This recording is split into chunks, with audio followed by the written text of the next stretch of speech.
और 5 मौलिक अधिकारों के लिए हम जो है छत पे चढ़कर, थाली बजाकर, दीपक जलाकर रोज जो है ना संकल्प और शपथ लेंगे कि अपने चंद्रगुप्तों को हम विजयी बनाएंगे और ईवीएम मशीन पे बटन दबाएंगे।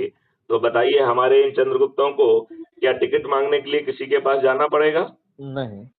क्या उन्हें वोट मांगने के लिए भी किसी के दरवाजे पे जाना होगा? नहीं।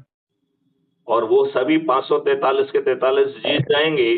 माननीय नरेंद्र मोदी जी समेत सभी राजनीतिक पार्टियों के सभी राजनेताओं को अपनी सीट भी नहीं मिलेगी। मिलेगी क्या? नहीं। तो उनके पास भी एक ही विकल्प रह जाएगा कि समय रहते बात को समझें और क्राइम फ्री भारत के 21 लक्ष्यों और 5 मौलिक अधिकारों से जुड़ जाएं। और वो भी यदि इसी प्रक्रिया में लगकर चंद्रगुप्त बनेंगे तो एमपी भी बन जाएंगे और मेरिट लिस्ट में ऊपर आ जाएंगे तो मंत्री भी बन जाएंगे। इसके अलावा और कोई विकल्प है कि नहीं? मैन, आपका बात तो बिल्कुल सटीक है, बिल्कुल ही सटीक है। बात सटीक है, मॉडल सटीक है, आपको तकलीफ नहीं है, पैसे लग नहीं रहे हैं, जुलूस निकालना नहीं है, धरना देना नहीं है, जो आप क्रियाकलाप कर रहे हैं उसको बदलना नहीं है, सोच और चिंता बदलना नहीं है। तो क्या हम इतने स्वार्थी नहीं हो सकते हैं कि हम अपने आप को और अपने बच्चों को अच्छा भारत दें? इसमें क्या कोई दिक्कत लग रही है आपको? नहीं, कोई दिक्कत नहीं।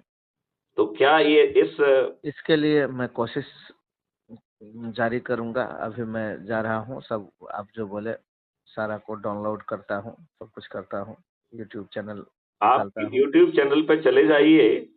आपको जो है उसमें 6200 वीडियो हो गए हैं इस समय। अरे आप उसे सुनिए, आपको आनंद हो जाएगा। और वो विषय उसका सब यही है कि 21 महालक्ष्य कैसे मिलेंगे। कुछ वीडियोज हैं जिसमें मैं साइंटिस्ट से बात कर रहा हूँ, कुछ वीडियोज हैं जिसमें मैं वकीलों से बात कर रहा हूँ, किसी में पुलिस अधिकारियों से बात कर रहा हूँ, किसी में प्रशासकों से बात कर रहा हूँ, किसी में शिक्षकों से बात कर रहा हूँ। और हमने 12 स्मार्ट इंडिया हैकाथॉन की है, तो बच्चों से बहुत सारी टेक्नोलॉजी और मॉडल्स बनाए हैं, तो कुछ उसके वीडियोज भी पड़े हुए हैं। तो आप अपने रुचि के हिसाब से आपको जो प्रेरित हो वो करें। लेकिन इसमें निचोड़ ये है कि यदि आप किसी सब्जेक्ट के एक्सपर्ट हैं तो उसमें भी आप टास्क फोर्स को ज्वाइन करने की इच्छा जाहिर कर सकते हैं। अन्यथा जो है छोटा सा सरल उपाय करना है, लोगों को जोड़कर 100 करोड़ तक पहुंचना है। यदि ये 9 दिन में हो जाएगा तो 10वें दिन माननीय नरेंद्र मोदी जी आपकी प्रार्थना को आदेश समझकर, आप तो कुछ मांग ही नहीं रहे हैं, आप तो उनसे कुछ कह ही नहीं रहे हैं, आप तो ये कह रहे हैं कि भैया टास्क फोर्स बना दो, हम पका के आपसे अनुमोदित कराएंगे। तो अब बताइए मोदी जी के जो है ना भारत सरकार के ऊपर 1 पैसे का बोझ नहीं आ रहा है, ये भी मेरी गारंटी है। भारत सरकार के पास उल्टा 20 गुना पैसा पहुंच जाएगा, ये भी हमारी गारंटी है। तो माननीय नरेंद्र मोदी जी के को कोई कष्ट होना चाहिए क्या? नहीं। क्या उनके पेट में दर्द होना चाहिए क्या? नहीं। क्या हम जो बात कर रहे हैं उनके लाभ की कर रहे हैं कि नहीं कर रहे हैं? हाँ, सही बात है। और फिर ये नियम कानून सब चीजें बदल जाएंगी 5 सर्टेनिटी के साथ। आप जो अभी सफर कर रहे हो कि कोई झूठा मुकदमा कायम कराए, ये सोचना भी किसी के लिए वो ना संभव नहीं होगा। संभव नहीं होगा, सही बात। किसी के लिए ये संभव नहीं होगा कि वो झूठी रिपोर्ट कर दे, जबकि उसे बिना थाने जाए उसकी एफआईआर दर्ज होगी, लेकिन फिर भी उसकी हिम्मत और औकात नहीं होगी। जेल में सड़ जाएगा, लाखों करोड़ों रुपए का जो है ना खामियाजा देना होगा, जो उसके बस की बात नहीं होगी। तो झा साहब, आपसे बात करके अच्छा लगा मुझे। और हम ये मैं बोल तो रहे हैं ईश्वर से प्रार्थना करूंगा कि आपको और आपके बच्चों को अच्छा भारत मिल जाए। मैंने तो अपना यही ध्येय बनाया हुआ है। ये बोल रहे हैं जो क्या कहते हैं, अच्छा अभी नहीं, कुछ दिन के बाद ही सही, क्या आपका प्रभाव इधर प्रशासनिक व्यवस्था पे कुछ पड़ सकता है?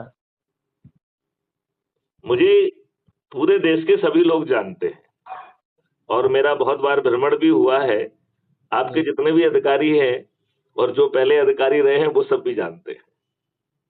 तो क्या पूर्णिया जिला के एएसपी, एसपी वगैरह सब जो है, एएसपी, उसके निकट मेरा ये अनुसंधान वाला है। यहाँ तो खारिज हो गया है पूर्णिया कोर्ट से, अब तो जाना पड़ेगा हाई कोर्ट। देखिए, इसमें इन घटिया कानून के तहत भी बहुत प्रावधान है। हमारी दुष्ट व्यवस्था उस पर काम नहीं करती है। 154 सीआरपीसी में सबसे पहले थानेदार का जो है ना जिम्मेवारी बनता है। 154 में एसपी की जिम्मेवारी बनती है। यदि एसपी भी नहीं सुनता है तो 156 सीआरपीसी में कोर्ट की जिम्मेवारी बनती है, और यदि कोर्ट भी नहीं सुनती है तो 482 सीआरपीसी में माननीय हाई कोर्ट की जिम्मेवारी बनती है, और जो है कंटेम्प्ट पिटीशन में और पीआईएल में माननीय सुप्रीम कोर्ट की भी जिम्मेवारी बनती है।